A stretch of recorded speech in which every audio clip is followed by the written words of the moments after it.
Le pregunté cómo se llamaba. Y ella respondió que no tenía nombre. Con mi intento tonto de niño le dije: entonces te llamaré Selene. Significa luna. ¿Te gusta? No me importa lo que seas, a dónde vayas y qué es lo que esperas. Estoy feliz de que estés vivo.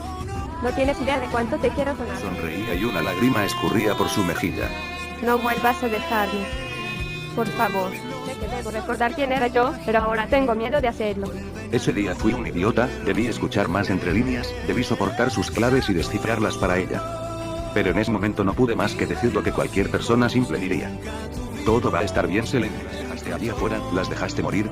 Selene retiró delicadamente mis manos de ella y dio la media vuelta, regresando a nuestra habitación. Solo volteó a verme de reojo. Te dije que nadie de ellos me importa. Si no eres tú, no me interesa. Solo se dio la vuelta y se fue. Caí de rodillas, frío, temblando y con la piel blanca. Aterrado. Lleno de nervios y remordimiento. Había cometido un grave error. ¿Qué hice? ¿Qué rayos voy a hacer ahora? Historia. Cuando te conocí.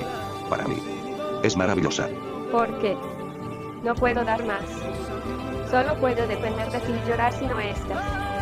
No tengo música, no tengo regalos, no tengo lugar donde llevarte. No tengo nada. Eso es lo que me gusta. ¿Sabes por qué? Porque nuestra historia. Solo existen dos en ella. Tú y yo. Nadie más. Es muy hermosa, ¿no? No es extraño que te enamoraras de ella. Aunque es patético. Creíste una mentira. Le diste un nombre. Creíste que sería tuya. Qué patético. Necesitaste crearla para que te amara. Pero eso jamás fue real, cariño. No. Me dejes. Por favor. No me dejes. Ella me miró de reojo. Solo se fue. Perdiéndose en la oscuridad. Desapareciendo entre la lluvia. Quería gritar. Quería llamarla pero no podía. Mi cuerpo solo podía mantenerse arrodillado. Jonathan, no. No cierres los ojos. No te atrevas a cerrar los ojos. No los cierres.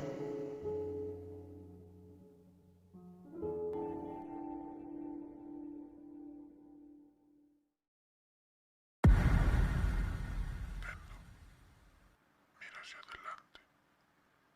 Se acabaron las mariposas amarillas. Luego de casi 3 años, Stroh nos ha entregado la última parte de Mariposas Amarillas, en lo que fue un episodio absolutamente rompedor por donde se lo vea, el cual tenía como objetivo concluir con la saga más larga, compleja, dramática, catártica y difícil de escribir de toda la serie. Y puedo afirmar con total rotundidad, que estamos ante el mejor episodio de los diarios. Desde el vamos, cabe aclarar, que en este video no solo analizaremos la última parte de Mariposas Amarillas, sino la saga al completo. Veremos todos los misterios que nos fue dejando, las tramas que fue desarrollando y finalmente, su trágica, épica y dramática resolución. A partir de aquí, ya nada será igual, nos daremos cuenta que debimos escuchar a ciertos personajes que odiamos, y que al final lo único que nos queda, es una lágrima por lo que ya no se podrá cambiar ni revertir. Hola a todos. Su comandante Carterismo al habla. Hoy les traigo el análisis más esperado de toda la comunidad. Les ordeno que se alisten, porque hoy veremos, qué es ser, o cómo es, un hombre.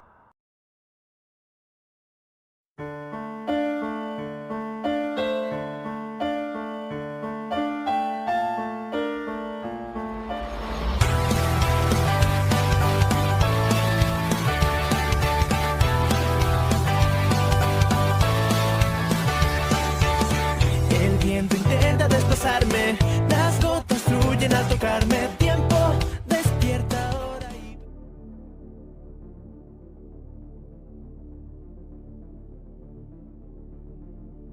Mariposas Amarillas sin duda alguna es la saga más complicada de poder abarcar en un solo video, tengamos en cuenta su duración total de 23 horas, la expansión tan bestia que Stroh ha hecho del lore de la serie, la profundización y desarrollo de varios personajes, y cantidad de misterios que nos ha presentado.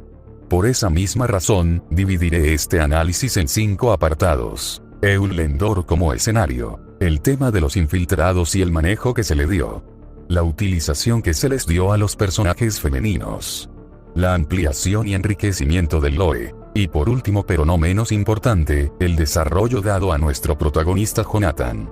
Una vez tocados cada uno de estos apartados, daremos unas consideraciones finales de la saga, y obviamente cerramos con una buena tanda de teorías que tanto les gustan. Habiendo aclarado esto, podemos comenzar.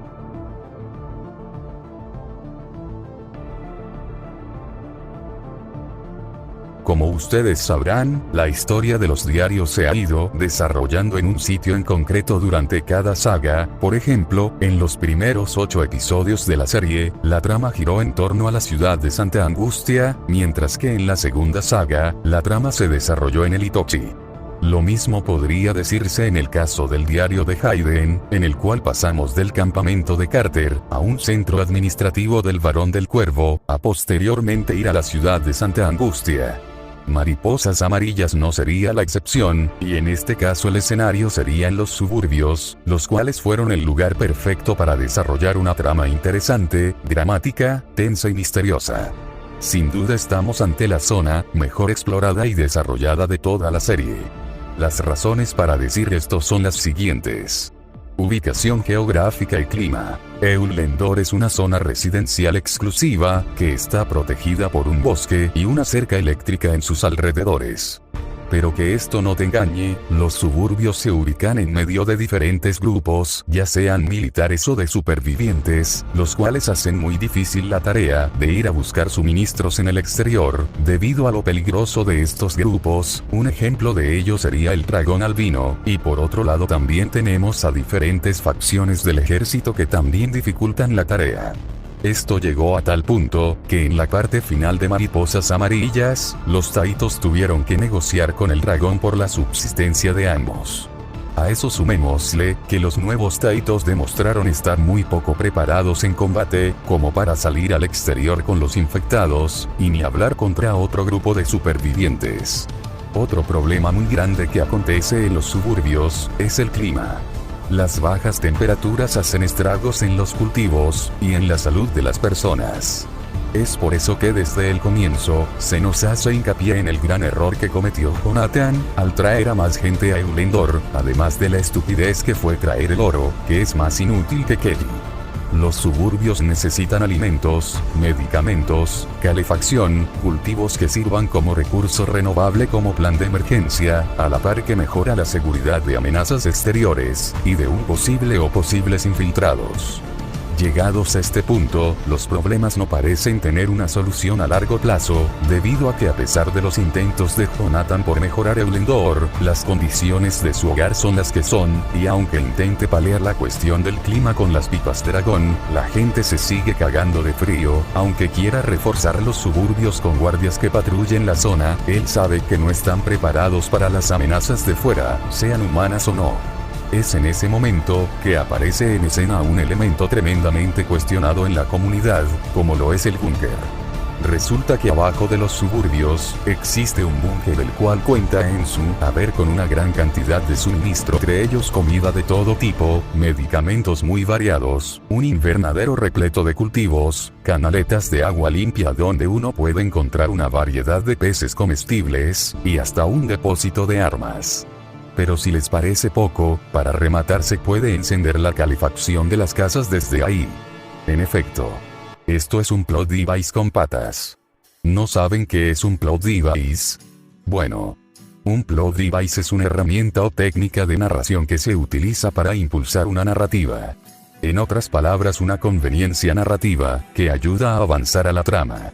Esto normalmente suele tener tintes negativos al usarse en exceso, debido a que hace sentir a la historia menos verosímil, ya que sentimos que la trama no avanza por las acciones de los personajes sino por elementos externos convenientes. El búnker entraría dentro de la categoría de Deus Ex Machina, el cual es un tipo de conveniencia argumental que favorece a los protagonistas. Dicho esto, pareciera que la inclusión del búnker narrativamente hablando, solo tiene puntos negativos, y realmente no es así. Me explico. Su inclusión sí es una conveniencia brutal, pero en anteriores capítulos se nos fue anticipando de su existencia. Aquí les dejo una etiqueta en la pantalla, para que vayan a ver un video del Estroverso, en donde muestra los momentos en los que se insinuó o se dio a entender que podía haber algo oculto en los suburbios. A esto le tenemos que sumar que Strop supo cómo equilibrar la balanza para no brindar de una ventaja desmesurada a los protagonistas. Para empezar, el búnker contiene muchas ventajas, como su invernadero, los suministros, armas, pero hay que saber cómo usarlas. Es aquí cuando tenemos el primer problema, ya que los Taitos rechazan la idea de contarles a los demás, por el miedo de que quieran apoderarse del refugio, y de todo lo que éste tiene. Pero ellos saben de su incapacidad de poder administrarlo por completo. Finalmente toman la decisión de usar a Leopard con esa finalidad, para luego sumar a Paris en la cuida de los cultivos, debido a sus conocimientos en botánica. El segundo problema que se encuentran, es cómo mentirle a los de Bandera Negra para que crean que en sus supuestas expediciones a las ciudades aledañas, son exitosas en la obtención de suministros y recursos. Esta fachada no solo fue difícil, sino que agotadora para nuestros protagonistas, debido a la cantidad de mentiras que había en ellas. Y el tercer problema del búnker, es que claramente no está en óptimas condiciones, ya que pareciera que antes de la llegada de nuestro cuarteto protagónico, alguien se llevó o robó ciertas partes tecnológicas, provocando que algunas áreas sean inservibles o inestables. Y es aquí cuando viene lo interesante, ya que se nos empieza a plantear la posibilidad de que el búnker en realidad quizá no estaba destinado para la subsistencia como tal, o que todavía no estaba listo para eso. Reflexión que deja muy preocupado al grupo, especialmente a Jonathan al creer que pudiera estar arruinando los planes de su padre. Por esto pienso que la implementación de este elemento, aunque pudo ser mejor, fue bien desarrollado, y seguramente en un futuro cercano tengamos la razón del por qué Giovanni lo creó. Para finalizar con este apartado, quiero hablar del último aspecto a destacar de los suburbios, y no es otro que Bandera Negra. La idea de que los Taitos tengan que convivir con un grupo totalmente opuesto en mentalidad, y con el cual no tienen ningún tipo de confianza, es un concepto brillante, ya que nos permite ver los errores de ambos líderes, que por su juventud e inexperiencia, sumado a su relación sentimental terminan tomando decisiones que tienen como resultado, consecuencias catastróficas para Eulendor. En el caso particular de Jonathan, este último no se involucra con los miembros de Bandera Negra, como le había pedido Tadeo en su momento, lo que provoca una gran desconfianza, ya que ellos simplemente lo ven como un demonio, y a su grupo de amigos como unos desalmados. Y por más bailes, pipas dragón o expediciones milagrosas, eso no cambiará hasta que Jonathan tome las riendas de su hogar como debe ser, y conozca a la mayoría de habitantes a la par que cree vínculos de confianza. Es por eso que se les dificultó tanto el poder encontrar al traidor, ya que si habían dudas y sospechas dentro de los mismos Taitos, imagínense en un grupo entero de gente que ellos no conocen. Por toda esta serie de razones, considero que Eulendor como escenario protagónico fue muy bien explorado y desarrollado durante todo el arco. Pero todavía falta un elemento que hizo de este lugar aún más interesante, y ese es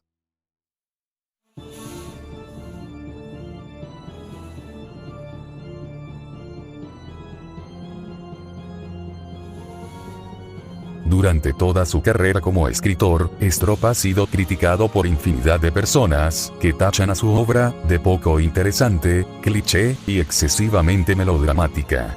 Y así como en su momento, Strop decidió crear a Red, para responderle a los haters que decían que no sabía crear buenos personajes, ahora para contestarlo de las tramas aburridas, ha decidido crear esta saga.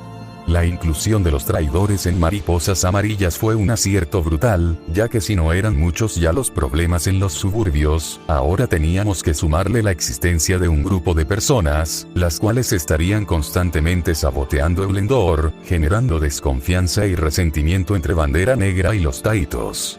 Al final del capítulo se nos revela que este grupo de traidores pertenecen a la organización criminal de los Yakuza, los cuales tenían tres objetivos: recuperar a una de sus aliadas, Osia Mitsuki, encontrar al hijo de Giovanni, y robar el Palacielvo, arma la cual Giovanni les había robado en el pasado. Lo primero a destacar, es que este giro fue muy bien anticipado, a diferencia de otras historias de misterio, en las que, en un patético intento de sorprender al espectador, terminan por ofrecer una revelación salida de la santa nada, que no condice con lo anteriormente mostrado. Este no sería el caso, ya que a lo largo de los diarios, nos habrían dejado pistas, como las apariciones esporádicas de la chica de la capucha roja, la inclusión del personaje de Java, y la trama del pasado de Selene, que era fácilmente relacionable con los personajes anteriormente mencionados, debido a que todos parecen tener un aspecto asiático.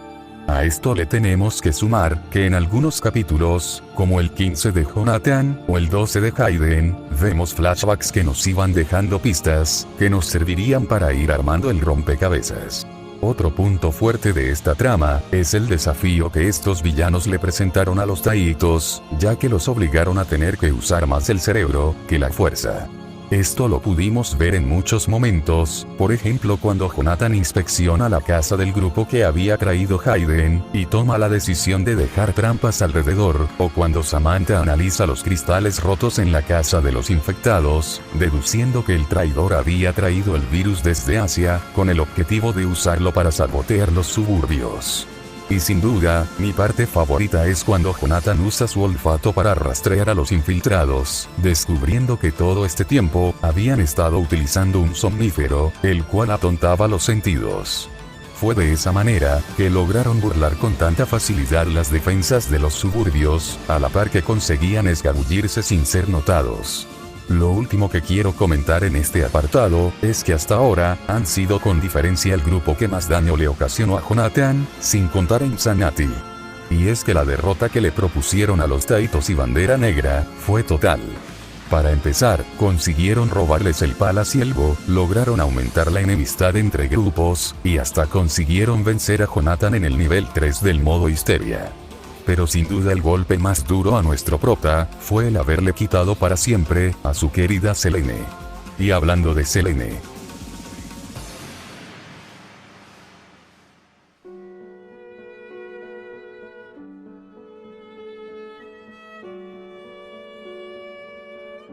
Los personajes femeninos de los diarios siempre han dado mucho de qué hablar, y son una constante en los debates / discusiones que surgen en la comunidad. Cada fan tiene su chica preferida, que desea que termine con el emo con poderes. Sinceramente, a mí nunca me ha interesado este tipo de discusiones, ya que considero que las chicas en esta historia tienen mucho para contar, no las veo como simples objetos con culos y tetas, como sí que sucede en otras series. Desde siempre en la comunidad, se ha criticado el hecho de que la mayoría de chicas que están en el elenco protagónico, estén detrás de Jonathan, argumentando que eso les quita personalidad y carácter. Obviamente Strop es consciente de este tipo de críticas, y es por eso que decidió en este arco, darle un giro de 180 grados al cliché de que todas las chicas, giren en torno al pene del prota. Y la verdad que lo hizo de la forma más cruel, dolorosa, y real que existe. Durante todo el episodio y sus múltiples partes, vemos a Jonathan con miedo a tomar una decisión, debido al terror que le provoca acabar su relación con alguna de las chicas. De esta forma, fallaría en la promesa que le hizo a Red en los Convoys. Es en estas partes, que veríamos la autonomía de cada personaje femenino, y cómo estos, a diferencia de lo que creen muchos, tienen sus propios ideales, metas, convicciones e idiosincrasia, que chocan con la de Jonathan. El mejor ejemplo de esto sería Draga, la cual al igual que a Emo, le tocó ser líder de un grupo a su corta edad, a la par que debe cargar con un dragón metálico gigante, al cual controla cuando está dormida, provocando que ella no pueda dormir de la manera correcta. Esto hace que ella esté constantemente de mal humor, y si a eso le sumas un novio que constantemente se está poniendo en peligro, el cual no solo no te escucha, sino que también está coqueteando con otras, termina por ser más que entendible, que su personalidad con Jonathan sea tan irascible. Yo puedo entender que la comunidad la odie, por tener un carácter de mierda, por ser demasiado optimista a veces, y por sus constantes planteos al emo. Pero es que como diría Red, ¿qué carajos esperan de un adolescente de 15 años? Es normal que no tome las decisiones más prudentes y maduras. Además, he de decir la cantidad de cosas que ha tenido que soportar, como por ejemplo, la muerte de su padre, la de su mentor, el hecho que debe de cuidar a los enfermos, a la par que debe lidiar con que por esto mismo, la acusen de estar gastando de forma innecesaria, los recursos de los suburbios. Para rematar, tiene un novio el cual anda tras las bragas de otras chicas, en su puta cara, como lo vimos en el baile, o cuando Hayden le cantó a Jonathan en la inauguración de las pipas dragón, mientras Selene le abrazaba. Y ojo, no digo que Draga sea perfecta, ya que ese altruismo desmesurado que tiene, el cual choca con la mentalidad de los taitos, es contraproducente en una guerra de estas características. La verdad a mí me gusta esta pareja, ya que lejos de la imagen casi perfecta que habían dado al inicio, con el tiempo se pudo ver que ambos están juntos, y comenzaron su relación, ya que son lo único bueno que les queda de su traumático pasado / niñez. Pero la realidad es que por más amor que haya de por medio, la falta de comunicación, entendimiento y madurez, hace que ambos queden envueltos en una espiral de mentiras y toxicidad.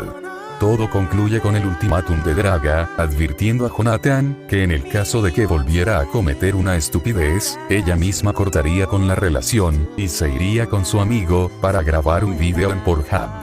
Que así no era.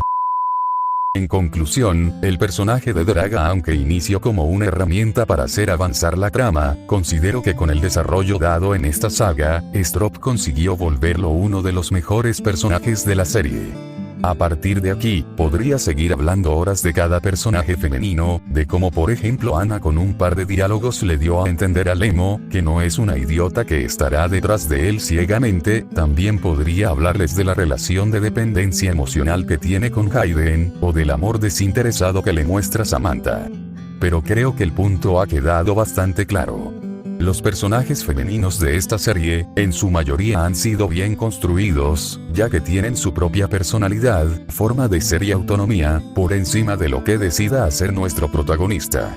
Además, tengamos en cuenta que todas tienen un motivo u otro para gustar del prota. Ana y Samantha sobrevivieron con él en Santa Angustia, Hayden cree que es su novio, es el primer amor de Draga, y en el caso de Selene, Jonathan fue su salvador en la ciudad mercader.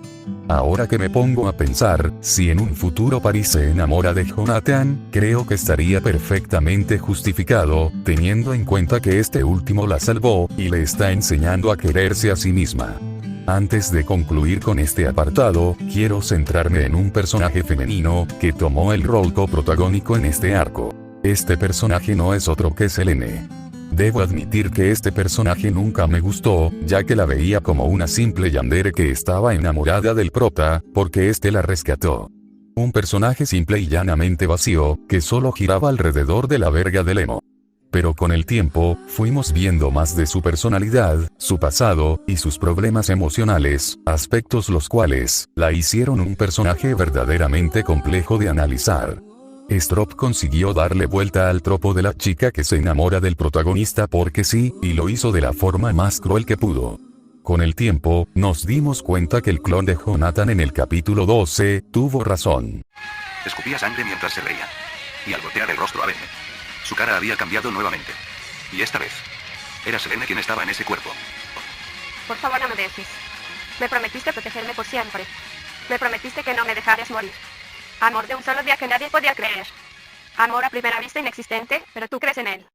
Soy una chica que te conoce hace poco y te ama con locura. ¿Acaso podrías creer eso? ¿De verdad crees que alguien podría amarte? Solo eres un niño. Yo no podía aguantar más el odio. El rostro de Selene dentro de mí. Selene es la fiel representación de las consecuencias que debió asumir Jonathan, por culpa de su inmadurez, indecisión, y falta de atención a los problemas que tenía su querida Selene. La verdad que quieren que les diga. Me gusta más esta versión del personaje, como Mitsuki, que su anterior versión de Selene. Será muy interesante ver qué tanto de la Selene que todos conocemos, queda en Mitsuki, o si ya de plano, todo atisbo de cariño a Jonathan, se ha terminado por esfumar. En conclusión, los personajes femeninos son con madre, pero aún más con madre fue.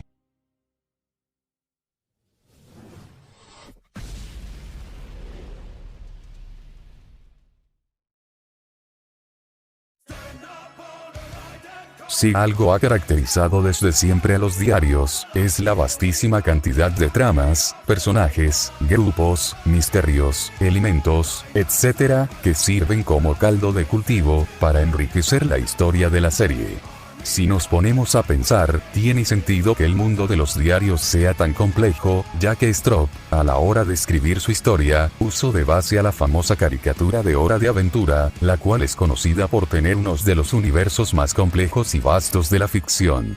Pero la cosa no se queda ahí, ya que si no fuera suficiente tener como base un mundo tan extenso, además tenemos que sumarle la inmensa creatividad del autor, que se ve reflejada en aspectos como el varón del cuervo, Taitag, el plan de las 9 reinas, y así podría seguir todo el día. Pero es en Mariposas Amarillas, donde a nuestro brujo se le iría la pinza, y comenzaría a crear y desarrollar diferentes tramas, una más interesante que la anterior.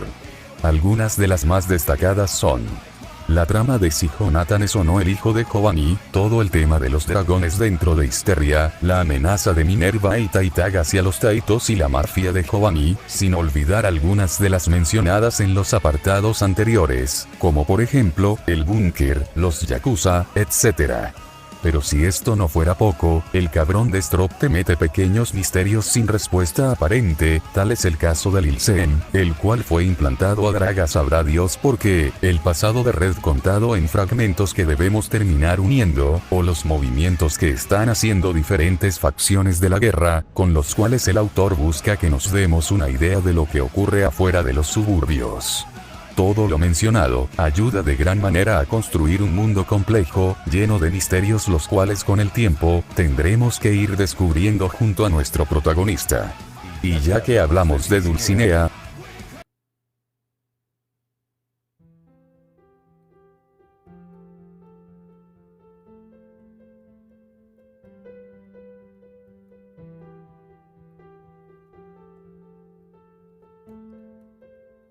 ¿qué es lo que hace destacar al diario de Jonathan sobre las otras audioseries de zombies? En los últimos años en YouTube, han habido infinidad de obras que han buscado replicar el éxito del diario de Jonathan, pero que por una u otra razón, jamás consiguieron calar tan hondo en el espectador, como lo ha hecho la audioserie de Strop. Esto ha provocado muchos debates en la comunidad, gente dando sus razones del por qué las otras historias no conseguían tener la misma repercusión que la obra escrita por Swoxer 091. No me quiero extender mucho en esto, ya que tengo pensado hacer un video respuesta a los haters del diario. Pero lo que sí diré, es que en muchos de estos debates, más que buscar las razones del por qué las otras historias no conseguían triunfar, se dedicaban más a desprestigiar el trabajo de Strop, que a entender lo que distinguió tanto a su obra del resto. La principal diferencia de los diarios con el resto de series, es su protagonista. Jonathan sobresale sobre el resto de protas de la comunidad, debido a su tridimensionalidad, ya que Strop logró desarrollarlo en el aspecto físico, social y psicológico, siempre con la intención de transmitir un mensaje en particular, para que el espectador reflexione. Esa es la clave de la que muchos no se han dado cuenta, y creen que su historia fracasa por razones externas, cuando en realidad son internas. ¿Cómo quieres que tu personaje superficial consiga entrar en el corazón de la audiencia, si tus personajes son planos y tu historia no tiene nada de artístico?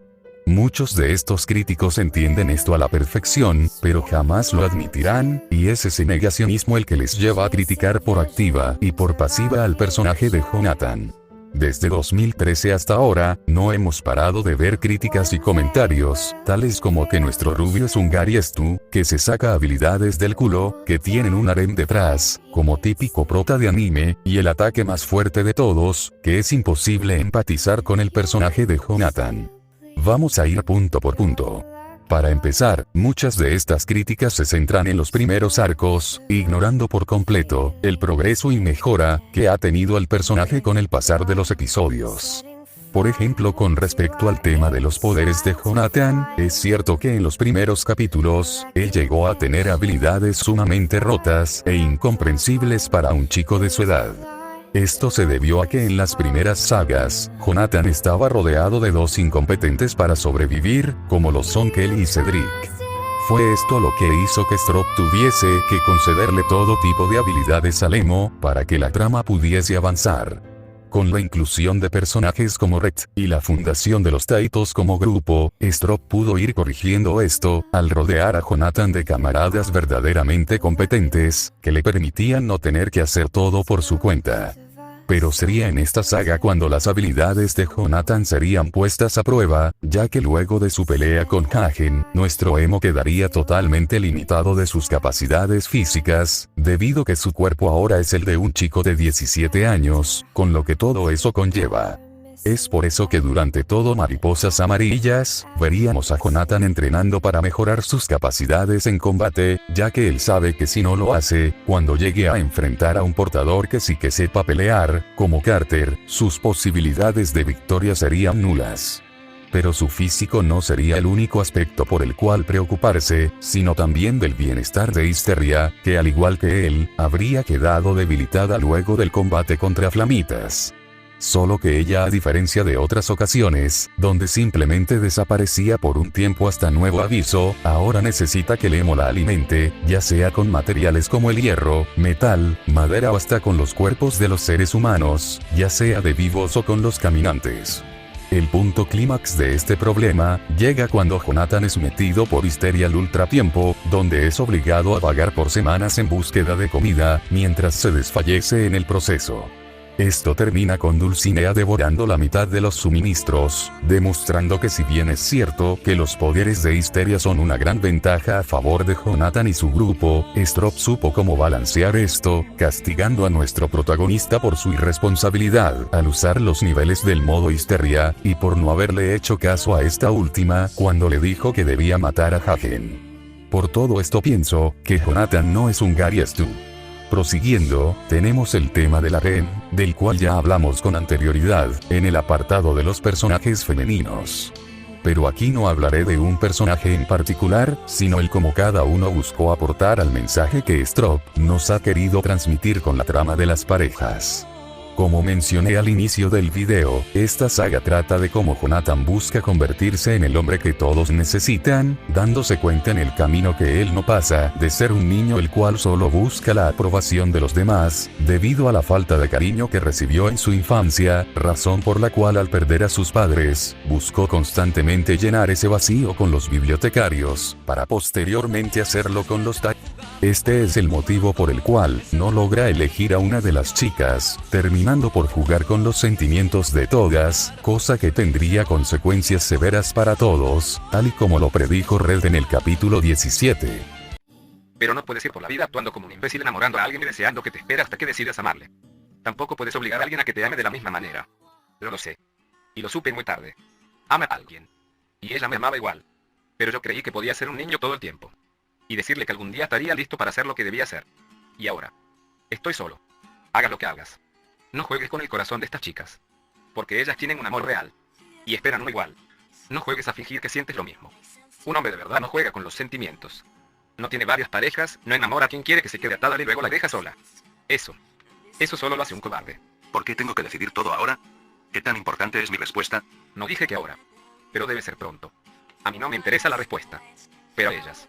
Yo no veo que les interese otra cosa. Haga lo que hagas. Te apoyaré. Pero viejo. No seas un cobarde. Entiendo. No viejo. No me digas que lo entiendes. Prométemelo. Que no serás un cobarde. Lo prometo. ¿Por la garrita? Por la garrita. Bien, promesa de machos. Como dije en el apartado dedicado a las chicas, aquí Strop aprovechó a la perfección todo el tema de la Ren, para darnos el mensaje que jamás debemos ir por la vida como unos imbéciles, jugando con el corazón de las mujeres, porque tal acto no es digno de nadie que diga llamarse hombre. Para cerrar este apartado, e ir a las conclusiones finales, quiero responder a la más reciente tontería dicha por los haters del personaje, y es que Jonathan no es un personaje identificable, y que por lo tanto, es imposible empatizar con él, ya que no da un buen mensaje al espectador. Debo decirles que estoy totalmente en desacuerdo con esta afirmación. Muchos creen que Jonathan es un personaje simplemente desquiciado, que no merece ningún tipo de perdón o redención, por los actos cometidos en el pasado, como cuando arrojó a los niños a los Canis Plasmirus, o cuando arrojó las granadas en la fiesta de Navidad de Cordero, y cómo olvidar cuando disparó a quemarropa a un bebé, mientras formaba parte de Puño de Oro.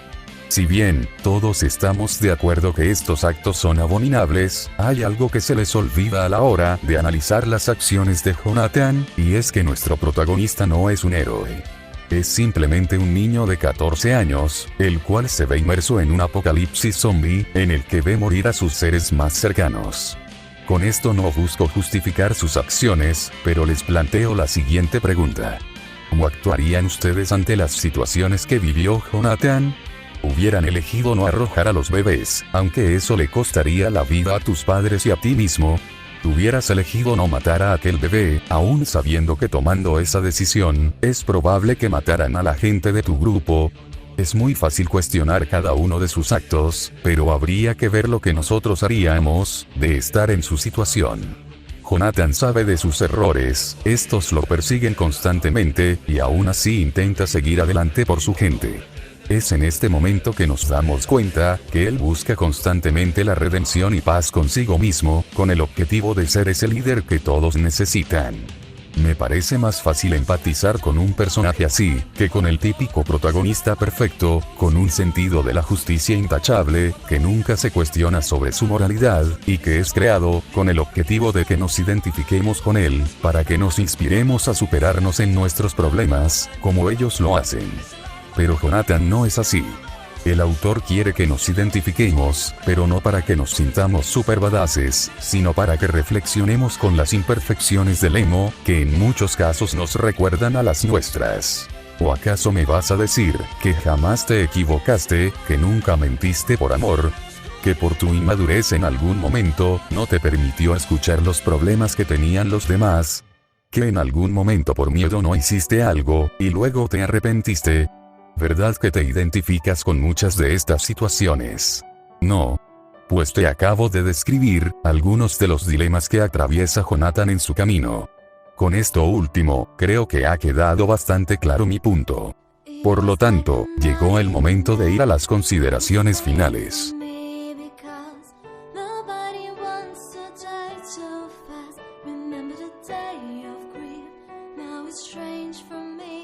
Mariposas Amarillas ha sido sin duda alguna un sube y baja de emociones. Una saga que nos ha dejado con un montón de momentos que quedarán por siempre en el recuerdo de los fanáticos. Escenas como el baile, cuando Selene le corta el cuello a Jonathan, el descubrimiento del búnker, la tierna escena de Beatriz con Dulcinea, y muchas otras más, que pasarán a ser memorables para los que hemos seguido esta serie hace años. Pero más allá de la acción, más allá de los momentos emotivos y dramáticos, yo me quedo especialmente con el mensaje que este arco nos deja, acerca de lo que verdaderamente significa ser un hombre. Un hombre es aquel que cuida de los demás, es el que asume la responsabilidad de sus errores, es aquel que debe imponer su liderazgo para guiar a su grupo hacia el camino correcto, es aquel que no teme en pasar vergüenza si es por el bien de su grupo, es aquel que no temerá morir por aquellos a quienes ama, es aquel que no jugará con los sentimientos de las personas, es aquel que siempre estará atento a cualquier necesidad o problema que necesite ser escuchado. Jonathan lamentablemente, a pesar de sus intentos, falló estrepitosamente en convertirse en ese líder que los suburbios necesitaban. Pero esto no significa que él no esté avanzando, simplemente nos indica que está creciendo, y cuando uno crece y madura, en el camino cometerá errores, y de estos deberá aprender para poder mejorar. Y aunque no lo crean, Jonathan ya dio el primer paso, al no dejarse someter por la tristeza y desesperación, a la cual se veía arrastrado por culpa de ese dragón, que lo incitaba siempre a las acciones más autodestructivas posibles. Por lo tanto, de una cosa pueden estar seguros. El Jonathan post Mariposas Amarillas, será más maduro a la hora de afrontar los problemas que vendrán. No. Me niego a dejar que alguien tome el camino de mi vida para arruinarlo porque piensa que es lo correcto para mí. No me importa el camino que yo escoja, es mío. Y te guste o no, tú y todos los que se pegan a mi maldito cerebro están vivos por mí. Apostaré siempre por la decisión equivocada si esta trae un poco de esperanza, un poco de luz a la vida, ya me harté de vivir en las sombras. Con ustedes, monstruos que creen que tienen la razón, pero por algo ustedes no están aquí con vida. Ni en cuerpo ni en alma. Están aquí porque los acepte, si tomara tu decisión, ya estaría muerto igual que tú. No es así. Esa cosa comenzó a rugir y a soltar su llamarada calcinante sobre mí. Pero mi mano al frente, con la remanencia, consumió todo el fuego que de su garganta salió. Lloras. Y gritas, en pucheros, como un cobarde enojado. No pienso seguir escuchándote, harás lo que yo te diga. Y mirarás desde el interior, cuán grande puedo ser, cuán lejos puedo llegar. Esta es mi decisión. Si muero por apostarle al amor, a la esperanza y a la luz. Entonces podré decir que tuve una vida hermosa. Quítate de enfrente. Porque tengo muchas cosas que hacer. Coloque mi mano sobre su nariz y explote toda la remanencia tan fuerte que escuche como las dimensiones se alteraban hasta que lo consumí por completo. Entrando a las teorías, me imagino que en el próximo arco que se llamará Viajes, Red tendrá un rol protagónico, y seguramente conoceremos las partes que nos faltan de su pasado, del cual en estos episodios, nos fueron dejando varias piezas. También es probable que tengamos pistas sobre el panadero de Simón Petrikov, que nos acerquen al Enchiridion. Seguramente nada más empezar el nuevo capítulo, veremos tensiones no solo de Draga y Bandera Negra con los Taitos, sino también como estos últimos habrán quedado choqueados, luego de la traición de la que creían, era su amiga barra aliada. Y por último, es probable que se dé fin a la pareja de Draga y Jonathan. Me gustaría darles algunas teorías que tengo guardadas, pero para no alargar más este video, las dejaré para un próximo video. Antes de cerrar, quería traerles la opinión de algunos miembros de la comunidad, en este caso, creadores de contenido, los cuales dirán sus pensamientos y reflexiones finales, sobre Mariposas Amarillas. Adelante cabrones. Buenas banda. Primero quiero agradecerle a Carterismo por la invitación a participar en su análisis, y segundo quiero decir que Lobato se la come. Sin nada más que agregar, empecemos. A ver banda, en sí el mensaje de Mariposas Amarillas es el de que Jonathan tuvo que sufrir las consecuencias de sus actos, pero este mensaje se siente más como un rompecabezas que como una lección. ¿Qué quiero decir con esto?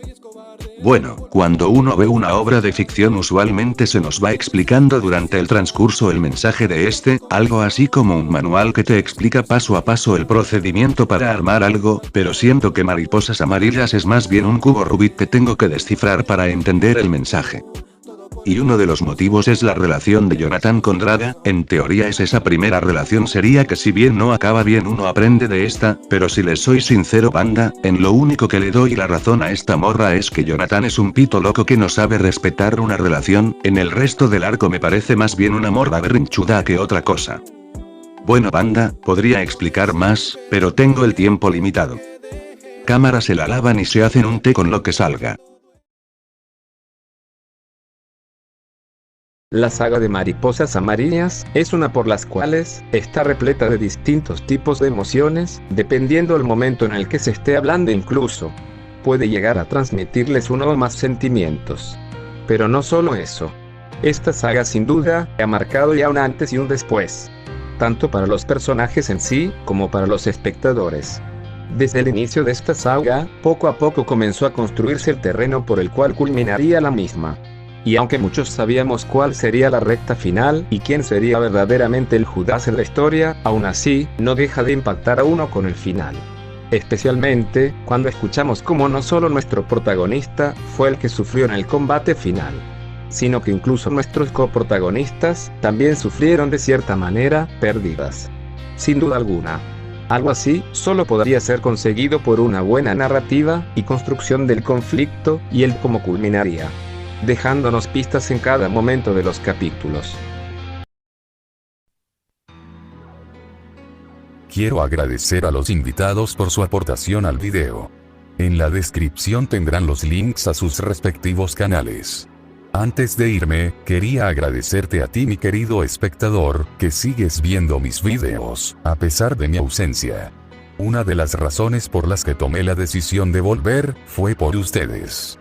Es increíble la cantidad de mensajes que pedían mi regreso, gente al privado diciendo que les gusta mi contenido, personas que incluso me pidieron un saludo, hasta hubo gente contactándose con otros miembros del Infernal Team, con la única finalidad de poder hablar conmigo.